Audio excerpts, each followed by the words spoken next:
Le dhimmi est une cérémonie ancestrale. Personne n'acceptera d'épouser une jeune fille qui n'a pas passé le dhimmi. Si la cérémonie n'est pas réalisée correctement, notre lignée se perdra. Documenter cette culture qui est si lointaine ne sera pas facile du tout. Nous devons appeler cette cérémonie par son vrai nom. Une mutilation partielle ou totale, voire complète du clitoris.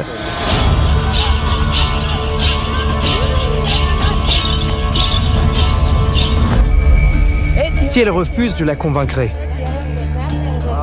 Sans le dhimmi, notre famille est damnée. C'est inacceptable dans notre culture.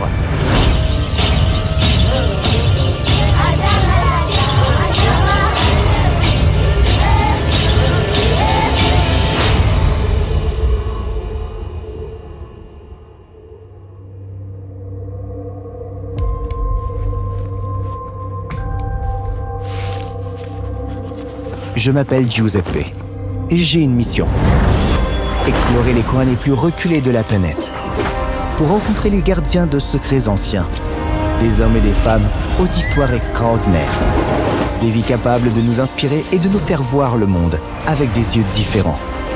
Et à chacun d'eux, je poserai la question la plus importante de toutes. Qu'est-ce que le bonheur pour vous?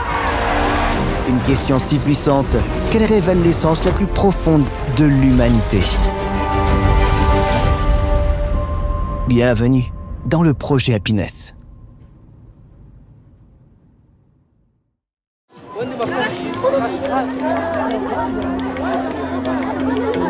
Cette grande aventure commence ici, au marché d'Al-Douba, un carrefour où se rencontrent les tribus de la vallée de l'Omo, les plus anciennes de la Terre, qui échangent et interagissent, car cet endroit est unique au monde. Imaginez des cultures millénaires qui se mêlent, devenant immortelles. Certaines de ces tribus descendent d'agriculteurs, ce qui fait qu'aujourd'hui, elles sont plus structurées et plus nombreuses. Tandis que les peuples issus des pasteurs restent attachés au nomadisme, même s'ils commencent à se sédentariser. Puis il y a celles qui sont issues d'anciens guerriers, où d'un point de vue social, règne une certaine anarchie. S'immerger dans cette atmosphère magique est un véritable privilège, mais nous sommes ici avec un seul objectif, recueillir des informations sur la tribu des Azanaks, l'une des plus singulières de toute la vallée de l'Omo. Car nous voulons vivre avec eux pour découvrir bien sûr ce qu'est le bonheur pour eux. Les Daazanak sont un peuple de pasteurs et de guerriers, gardiens de traditions si anciennes qu'elles se perdent dans le temps. Chaque geste, chaque rituel, chaque marque sur le corps racontent leur histoire et leur manière d'appartenir à la communauté. Les Daazanak ne naissent pas hommes ou femmes, ils le deviennent. Mais pour les femmes, le chemin est plus dur et marqué par des étapes qui, pour nous, semblent impensables, comme la mutilation génitale. Pour elles, cela signifie prouver leur force, accepter le sacrifice et franchir une frontière qui les sépare de l'enfance. Ce n'est qu'ainsi qu'elles seront reconnues comme de véritables femmes. Ici, la tradition est une loi. On ne la discute pas, on ne la change pas. Mais la route pour atteindre leur campement est longue et pleine de surprises. Comme les Bana qui nous surprennent à l'improviste. C'est peut-être la tribu la plus curieuse de toute cette région, désormais célèbre dans le monde entier pour se déplacer sur des échasses en bois. Ils le font principalement pour surveiller le bétail d'en haut et se protéger des serpents cachés dans l'herbe, pendant que leur corps semble littéralement peint par le vent. Le blanc et le noir se mélangent sur leur peau, inspirés par les rayures des animaux.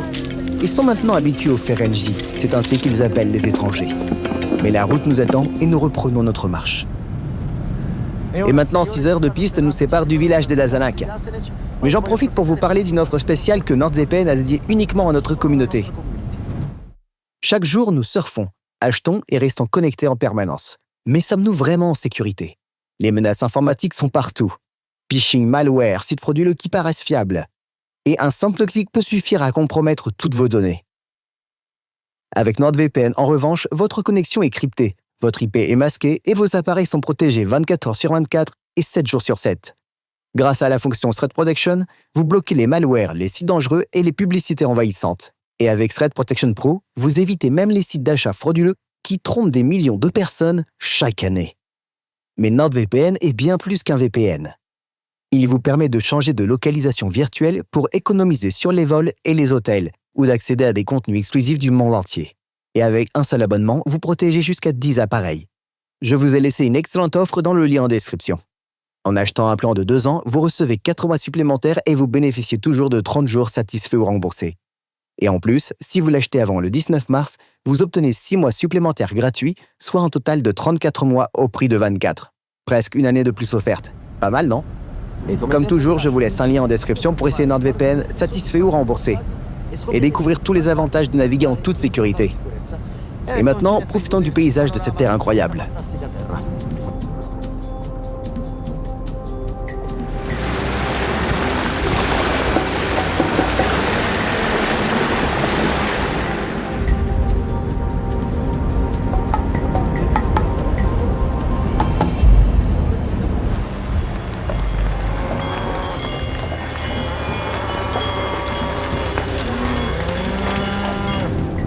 Le voyage continue, très long. Mais au moins, nous avons une vue magnifique sur les paysages éthiopiens.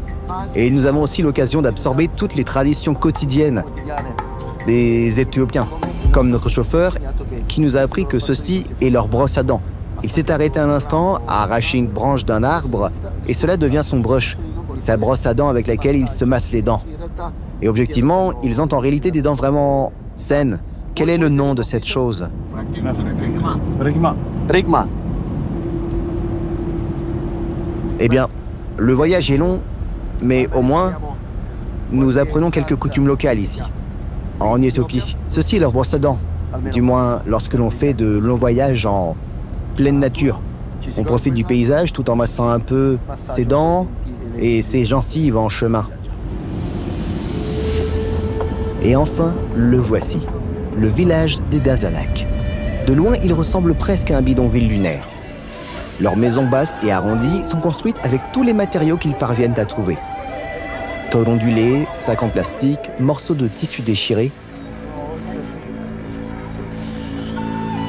C'est presque amusant de voir comment, à chaque fois, j'essaie de me préparer autant que possible sur ces tribus, d'étudier leurs traditions, leur culture. Mais à chaque fois, une fois sur place, je suis submergé par une réalité totalement différente qui me surprend.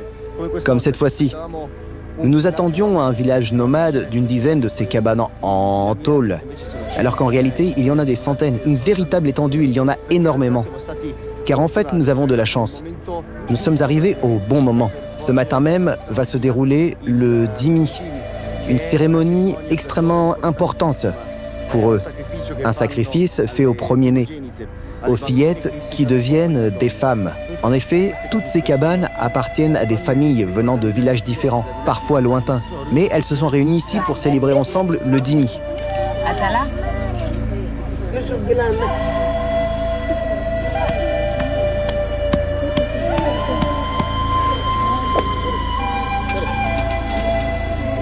Ce que vous voyez derrière moi, ce sont des symboles qui nous indiquent qu'à l'intérieur de ces maisons, il y a des fillettes qui participeront au Dimi, comme par exemple cette peau de léopard. La peau de léopard annonce et certifie à tout le village que cette famille se prépare pour le Dimi.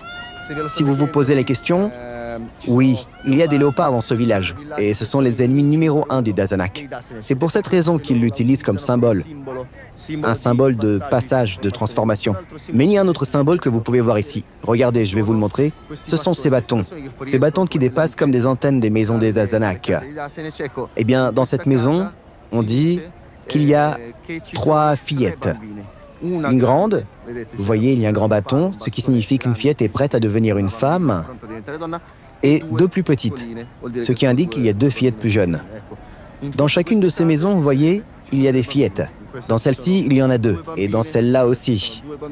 Et regardez, il y a aussi une peau de léopard, qui, croyez-le ou non, se transmet de père en fils depuis des générations.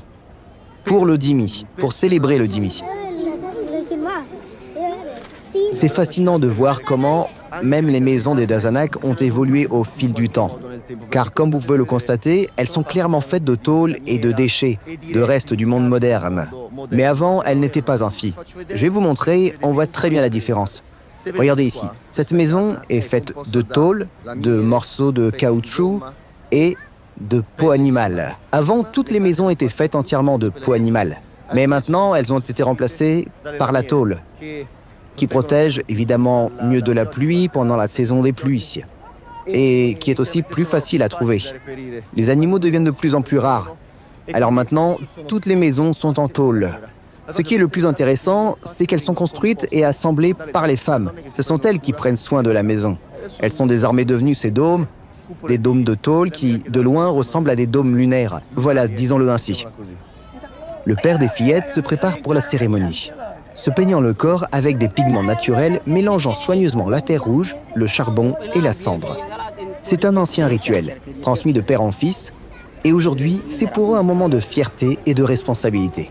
Ils s'apprêtent à accompagner leur fille dans un passage qui marquera leur vie à jamais. Documenter cette culture si éloignée de notre monde ne sera pas une tâche aisée. Car en fin de compte, nous devons appeler cette cérémonie par son véritable nom. Elle s'appelle mutilation génitale féminine.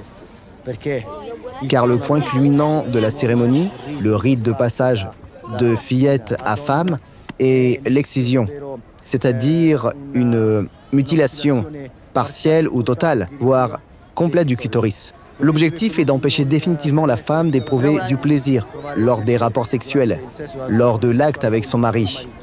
Et c'est ce que ces fillettes doivent traverser pour devenir des femmes. Ce rite de passage est pratiquement obligatoire pour elles. Elles n'ont pas vraiment le choix, car si elles ne le subissent pas, elles ne seraient même pas acceptées par la société. Elles seraient même traitées comme des animaux. Je ressens presque de la confusion en étant ici. Cela ne se produira pas aujourd'hui. Ce n'est pas aujourd'hui que l'excision aura lieu. Dès maintenant et pour les mois à venir, il y aura des chants, des cérémonies qui donneront force et courage à ces fillettes, avant qu'elles n'entreprennent cette transformation, ce passage. Mais il est aussi vrai que lorsqu'il s'agit de documenter de telles cérémonies, il est difficile de rester objectif car en fin de compte, nous sommes ici immergés dans la vie des Dazanak. Ici, c'est culturellement accepté, c'est normal, voire nécessaire pour devenir une femme. Pour nous, c'est une barbarie. Alors, prenez avec précaution tout ce que je vais vous dire et vous montrer, car je vais devoir essayer de mettre mes émotions de côté et vous faire découvrir cette partie du monde.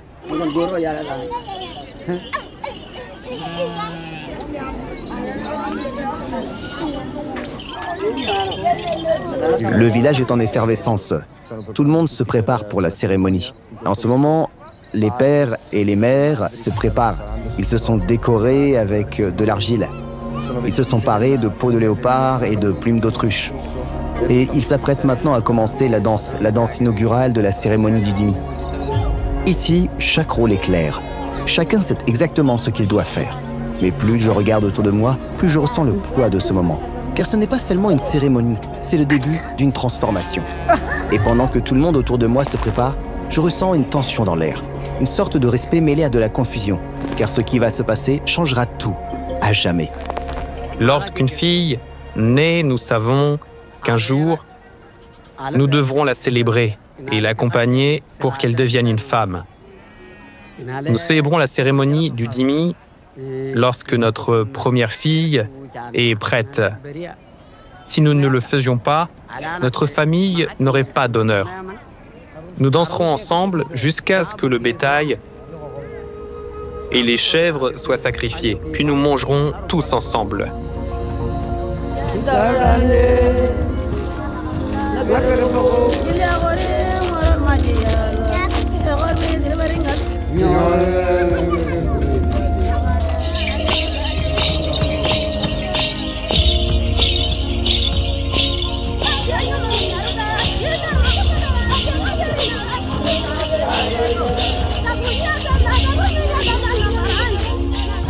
La danse des parents est presque hypnotique, et penser qu'elle n'a jamais changé depuis des siècles témoigne de son importance dans leur culture.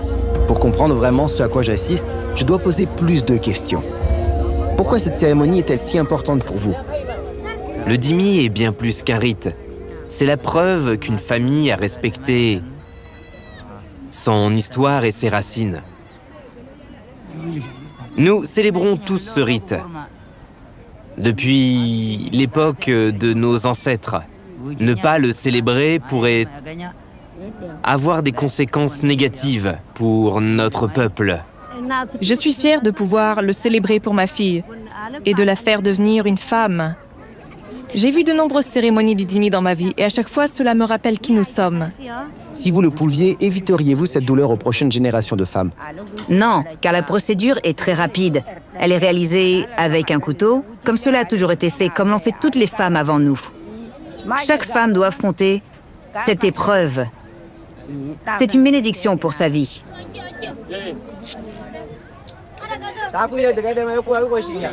Chaque détail doit être parfait. Le corps est préparé, orné, soigneusement arrangé par les mères. Chaque ligne sur la peau, chaque marque, gravée, raconte qui nous sommes. Le corps parle avant les mots.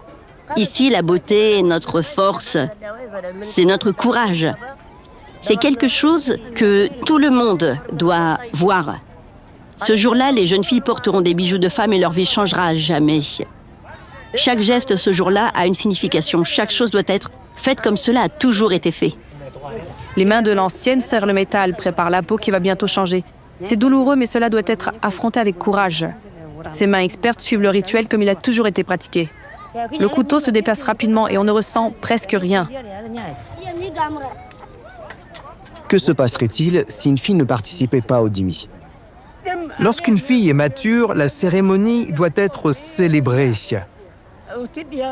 Généralement, cela se produit à l'âge de 15 ans ou à la première perte de sang. Si elle refuse, je la convaincrai. Sans le Dhimmi, notre famille est damnée. C'est inacceptable dans notre culture. Épouserais-tu une fille qui n'a pas participé au Dhimmi? Personne n'épouse une femme qui n'a pas participé au Dhimmi.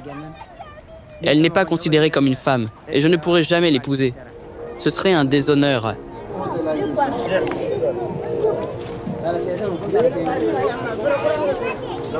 Un jour, ce sera notre tour. Mais pour l'instant, nous sommes encore petites. Quand cela arrivera, nous serons prêtes. Parce que c'est ainsi que cela doit être. Je pensais que ce serait à 14 ans, mais j'ai dû attendre. Maintenant, je sais que ce jour approche. Ce sera le moment où nous apporterons honneur à notre famille. Et où nous deviendrons des femmes. C'est notre tradition. Et nous n'avons pas peur. Dans les yeux des filles les plus jeunes, je ne perçois aucune peur. Pour elles, ce passage n'est pas un choix. C'est simplement ainsi que cela a toujours été. Elles ne se demandent pas si, ailleurs dans le monde, certains pourraient même trouver cela impensable. Car c'est leur réalité, transmise de génération en génération, sans jamais être remis en question. Je ne peux pas vous cacher qu'il y a des moments comme celui-ci où je me sens perdu. Je regarde autour de moi et je vois un monde si différent du mien. Un monde où tradition et culture sont entrelacées d'une manière que je ne peux pas totalement comprendre. Le Dhimmi est évidemment une cérémonie sacrée pour les Dazanak, mais c'est aussi quelque chose qui me pèse sur le cœur. Dans mon monde, des pratiques comme l'infibulation sont perçues comme une barbarie, et elles le sont en raison des conséquences physiques, émotionnelles et humaines qu'elles entraînent. Mais ici, chez les Dazanak, ce n'est pas si simple. Car ici, c'est une tradition, c'est une identité. C'est ainsi que ces gens donnent un sens à la vie et au passage de l'enfance à l'âge adulte. Mais c'est précisément là que je me demande quelle est ma place dans tout cela. Je suis ici pour observer, pour documenter, mais puis-je vraiment me contenter de regarder sans juger?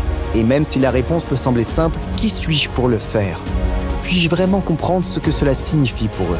Puis-je saisir à quel point leur lien avec cette pratique est profond? Je ne le sais pas. Et peut-être que le rôle d'un documentariste n'est pas de trouver des réponses, mais de poser des questions, d'observer avec empathie sans jamais oublier le contexte, et de raconter une histoire qui permette aux autres de voir ce que je vois, sans imposer une vérité. Ainsi, cette fois je m'assieds ici, plongé dans cette confusion, cherchant un équilibre entre le respect de ce que j'observe et le poids de mes propres valeurs. Et parfois, c'est un peu plus difficile, mais peut-être que c'est précisément cela le but. Raconter ne signifie pas toujours résoudre, cela signifie aussi essayer de comprendre.